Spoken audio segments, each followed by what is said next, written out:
Saudara, setelah kisruh penonaktifan kepesertaan BPJS PBI hingga membuat layanan kesehatan untuk pasien kronis, cuci darah, untuk pasien gagal ginjal, pemerintah dan DPR akhirnya sepakat jika iuran untuk BPJS PBI akan dibayarkan pemerintah selama 3 bulan ke depan. Pertanyaannya, apakah ini cukup?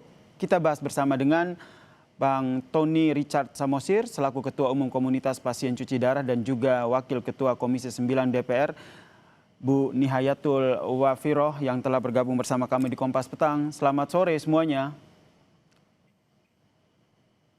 Ya, selamat sore Mas Yasir. Saya ke Bang Tony dulu. Bang Tony, ini kan akhirnya kemarin pemerintah sepakat begitu diaktifkan otomatis untuk pasien kronis seperti gagal ginjal. Kemudian pertanyaannya kondisi di lapangan sampai saat ini bagaimana, terutama untuk pasien-pasien gagal ginjal? Apakah sudah mudah mengakses untuk cuci darah? Ya, sampai dengan siang tadi kami baru menerima 1 orang pasien yang tidak bisa melakukan tindakan cuci darah. Sudah 1 minggu dia tidak cuci darah, ke rumah sakit juga paginya ditolak oleh rumah sakit. Tetapi kami sudah melakukan eskalasi kepada Kementerian Kesehatan. Ya, alhamdulillah bisa ditangani dengan segera. Tapi sayangnya kan sudah seminggu itu tidak cuci darah pasiennya juga, begitu. Oke, berarti memang kesepakatan dari DPR dan pemerintah ini langsung terrealisasi di lapangan begitu ya. Tapi pertanyaannya ini kan diaktifkan hanya selama 3 bulan begitu untuk verifikasi gitu. Menurut Anda ini sudah akan efektif? Iya, begini, sebenarnya pemerintah harus melakukan verifikasi ulang ya, terhadap terutama yang terdampak pada kebijakan pencuci darah. Saat ini kan kami menilai bahwa ya harapan kami kan jangan ada lagi ya pasien kronis yang kehilangan akses karena administrasi begitu ya. Kita tahu bahwa apa namanya, negara juga harus memastikan pasien katastrofik itu otomatis memang harus terlindungi begitu ya, dengan integrasi data ekonomi dan medis. Ya, jadi tidak serta-merta pemerintah hanya menilai kelayakan PBI itu dari sisi ekonominya saja, tetapi harus dari sisi medis kronis begitu, serta aktif instan di fasilitas kesehatan. Dan kami tegaskan sekali lagi bahwa pasien yang dulu PBI lalu terpaksa bayar mandiri demi bisa hidup harus dikembalikan lagi ke PBI. Negara nggak boleh membiarkan penyelamatan nyawa sendiri lalu ditinggalkan.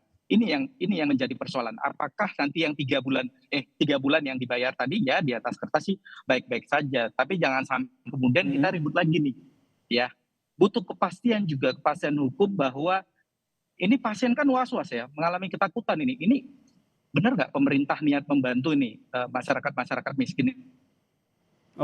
Jangan sampai tidak ada kepastian juga sehingga layanan sehingga kemudian tidak terlayani lagi, demikian. Ini yang jadi kekhawatiran. Saya ke Bu Wafiroh begitu. Ini kemarin kan akhirnya sepakat begitu akan ada diaktifkan kembali sementara selama 3 bulan. Pertanyaannya kenapa 3 bulan? Apakah ini mengacu pada perbaruan data tunggal sosial ekonomi nasional yang memang butuh waktu selama itu sehingga pengaktifan sementaranya ini 3 bulan?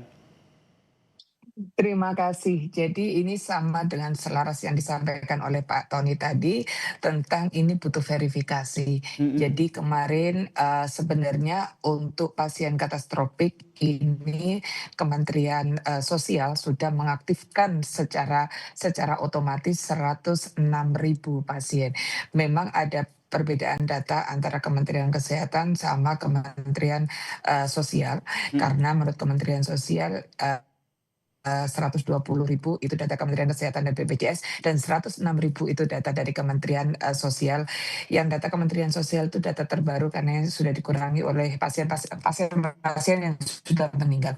Nah, untuk memastikan bahwa ini sudah tidak ada lagi kekeliruan data. Kalau kita melihat kenapa kemarin ada cleansing data atau pemutusan penonaktifan data, karena dari desil kita melihat masih ada ya, desil 1 sampai desil 5, masyarakat di desil 1 sampai desil 5, ini yang belum menerima PBI itu masih ada 54.000 sekian. Oke. Ini harusnya masyarakat desil 1 sampai 5 ini adalah masyarakat yang berhak menerima PBI. Tapi ironisnya masyarakat di desil 6 sampai desil 10 plus non desil ini yang menerima PBI ini ada 15.000 sekian. Nah, inilah yang menjadikan ini Kementerian Sosial melakukan penonaktifan data dari 11.000 sekian. Nah, kalau ternyata dari data penonaktifan ini ada masyarakat yang ternyata menurut data yang ada di masyarakat memang saya ini berhak untuk menerima PPI. Mari kita bantu untuk datang ke Kementerian Sosial atau kalau tidak untuk datang silakan datang ke kelurahan untuk dibantu untuk direaktivasi lagi. Dan Oke. untuk yang katastrofik ini kita minta untuk sudah reaktif secara otomatis. Dalam artian mereka tidak perlu lagi datang ke Kementerian Sosial, ke Dinas Sosial atau ke kantor pemerintahan lainnya atau ke BPJS untuk reaktif. Karena Berarti apa? memang Sama problemnya dengan Mas adalah Tony. bagaimana melakukan verifikasi ya, verifikasi Ya, data ya, sehingga ya. perbaruan data sehingga betul-betul penerima BPJS PBI ini tepat sasaran begitu. Nah, Betul, betul. Nah, pertanyaan selanjutnya kan bagaimana akhirnya pemerintah akhirnya seperti yang tadi disampaikan oleh Pak Tony begitu, pasien sekarang yang tengah melakukan pengobatan mereka juga akhirnya was-was khawatir ini saya terdata tidak nanti ke depannya apalagi setelah 3 bulan. Nah, bagaimana pemerintah menjamin itu tepat sasaran?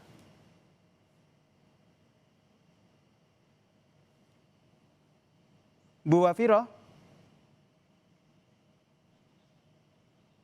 Baik, saya ke Pak Tony. Pak Tony, dengan adanya perbaruan data yang tengah dilakukan selama 3 bulan ini, apa yang menjadi kekhawatiran dari Anda dan juga mungkin banyak sekali pasien bahwa jangan sampai dengan adanya perbaruan data ini mereka tidak masuk dalam peserta BPJS PBI ini? Iya, sebenarnya pasien saat ini itu was-was, apalagi terutama miskin ya. Tidak ada kepastian hukum ya bagi negara ini untuk melindungi masyarakat miskinnya begitu ya. Diputus tanpa pemberitahuan itu kan sangat tidak manusiawi. Saat mereka pergi berobat begitu ya, membutuhkan pelayanan life saving sifatnya ya, tiba-tiba nonaktifkan itu sangat tragis lah begitu ya kalau saya boleh katakan. Nah, saya mau bilang begini ya, sangat tidak adil penentuan desil itu ya ditentukan dari nilai ekonomi saja diukur, indikatornya ekonomi saja.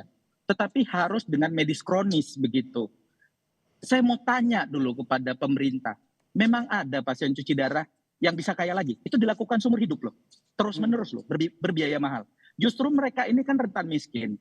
2019 kami pernah RDP dengan DPR Komisi 9. Komisi 9 itu pernah menjanjikan bahwa bagi pasien cuci darah